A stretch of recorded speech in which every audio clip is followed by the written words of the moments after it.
Hi everyone. So this week we are going to be talking about education. So the first thing I wanted us to do this week is actually an activity, one of my favorite activities that we typically do in class when we're meeting face to face, but I think we can still do it in this virtual format. You'll have to be completing it individually instead of in small groups like I usually do. But essentially what this activity is a college admissions activity. So as sociologists, I hope you have all begun to ask why much more often in your everyday lives. Like I said, why is a sociologist's favorite question. So perhaps one of these areas that you're asking why is in reference to school and education. For example, have you ever wondered how and why college applicants get selected for admission?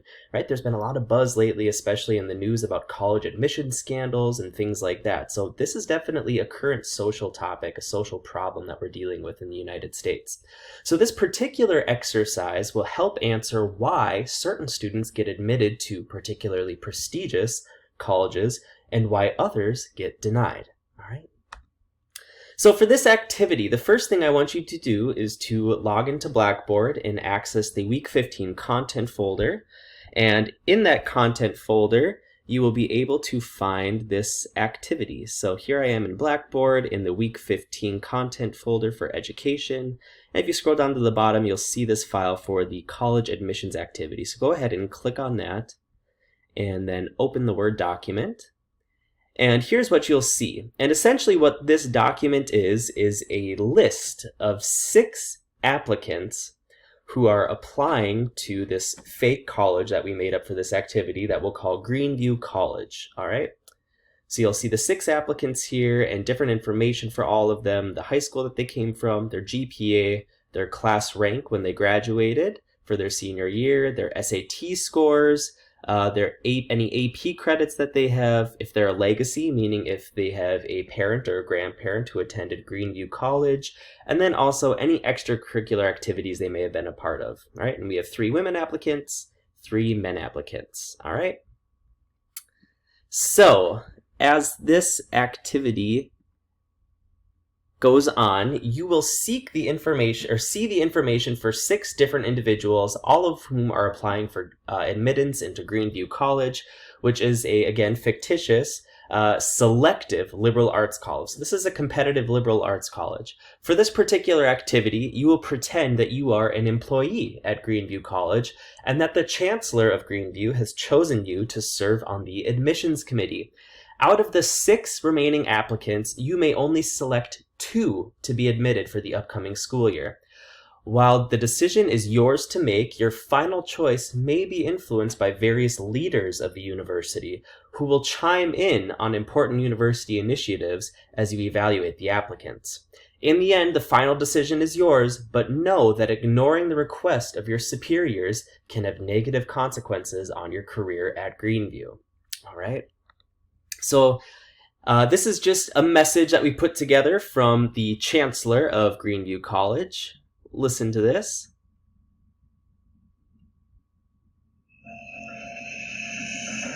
Good afternoon, Admissions Committee. Today you have the very important task of selecting the final admits for the 2020-2021 academic year at Greenview College.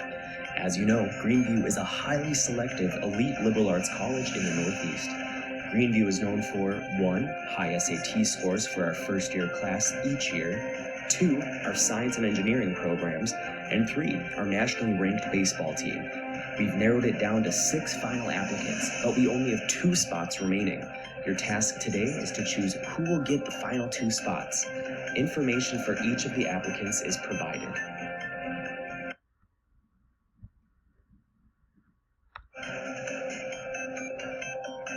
Be aware, there's quite a bit of buzz going about the university today, as faculty, staff, and administration all have unique views about who should be the last 2 accepted to Greenview. You can expect to get bombarded with their input while you are making your decision. Remember, you were chosen to be part of the admissions committee based on your demonstrated record of making well-informed decisions that are best for Greenview College. I expect you will uphold your reputations today. Good luck. Chancellor Robert Carmichael. All right, so that's the information provided by the Chancellor. Again, remember you were selected because you've demonstrated in the past work that you've done at Greenview College that you can make effective, informed decisions. Also keep in mind the tenets that were laid out by the Chancellor, the things that the Chancellor emphasized about this college. Requiring students to have high SAT scores, science and engineering emphasis, things of that sort. All right, so if you haven't already, start looking through that Word document with the 6 applicants. Just take a minute or two and browse through that. If you'd like to pause this video just to read through those, the information about the applicants and start formulating your first opinions, you can do so. So if you want to pause for a minute, you can do that.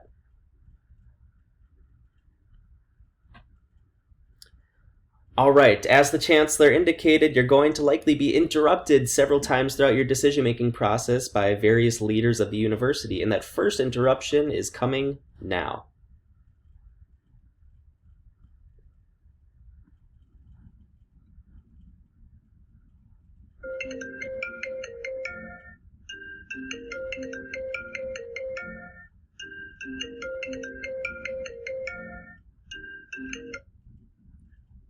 Good afternoon, Admissions Committee. This is Doug Johnson, the Vice President of Finance here at Greenview. I felt it was important to inform you that the Draper family has just announced a potential $250 million donation for the new Draper Baseball Stadium. I know you have a difficult decision ahead of you, but I trust your sound judgment will not lead you astray.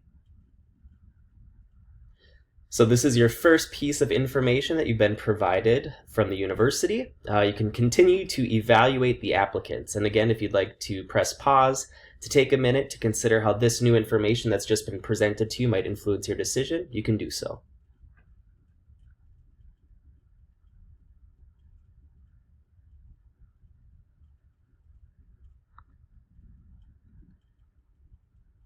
All right, and it looks like we have another update from another member of the university.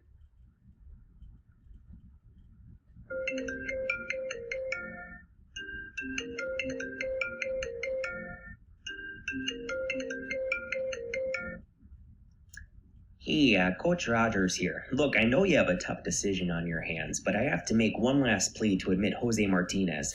The kid's a star. It's wild he isn't going straight to the major league. People would come from near and far to watch this guy. With Jose, we'd have a real shot at winning 4 consecutive College World Series titles. Think of the publicity Greenview would get. Not to mention, we all know ticket sales for baseball games have always been a big source of revenue for Greenview. With Jose, we'd sell out every single game. Just think about it. All right, so another important piece of information provided to you, this time from the baseball coach at Greenview College.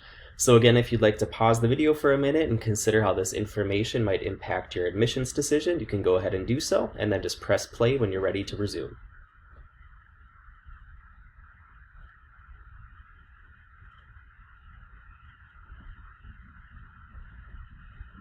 All right, it looks like we're getting one last update from someone at the university. Let's go ahead and have a listen.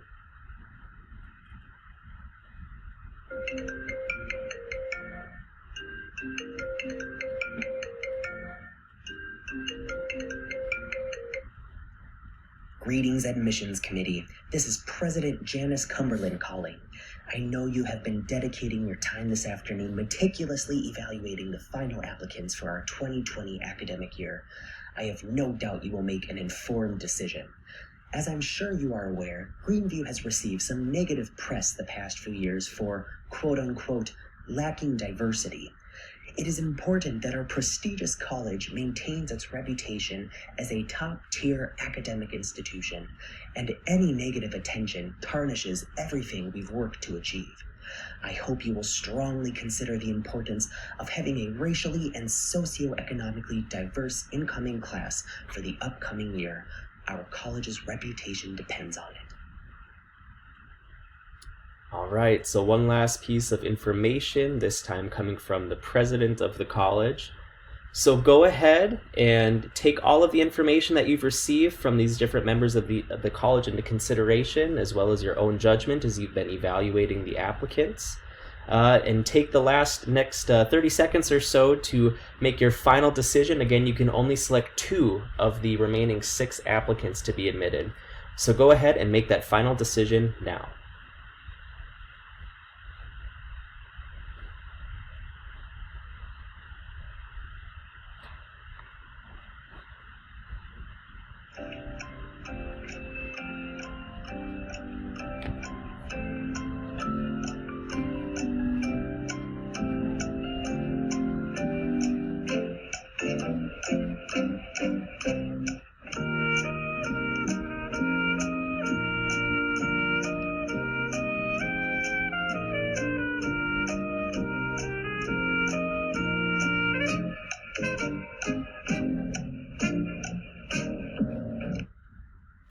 All right, time is up.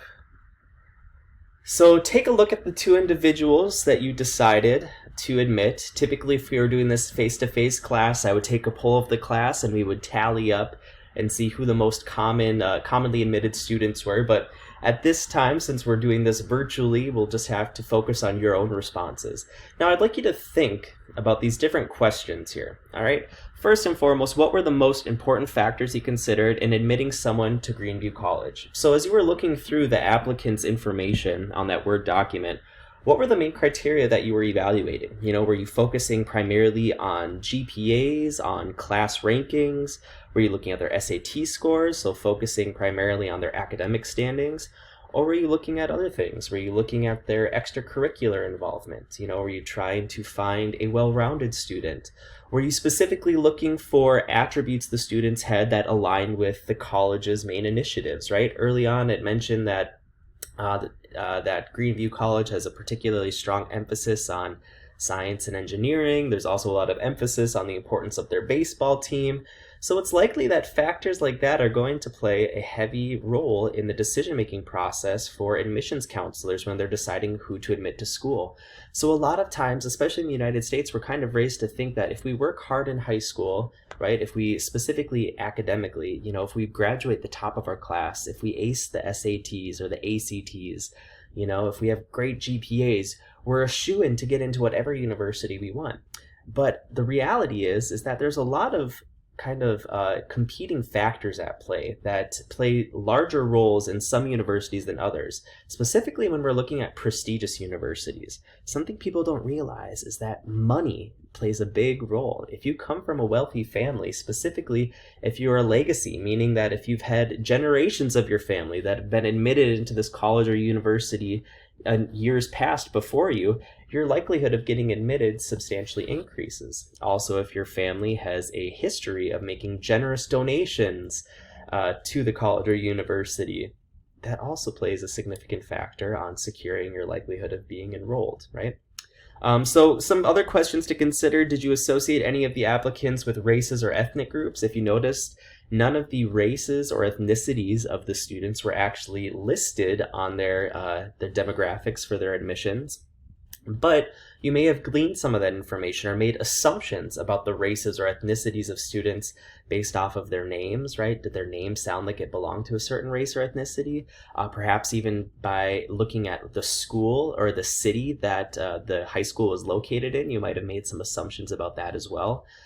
So did race help or hurt any of the applicants? The president made a claim at the end that the college has come under stress lately for not being racially diverse. And so the president was encouraging the admissions committee to consider admitting students perhaps that seem to come from lower socioeconomic statuses or students of color.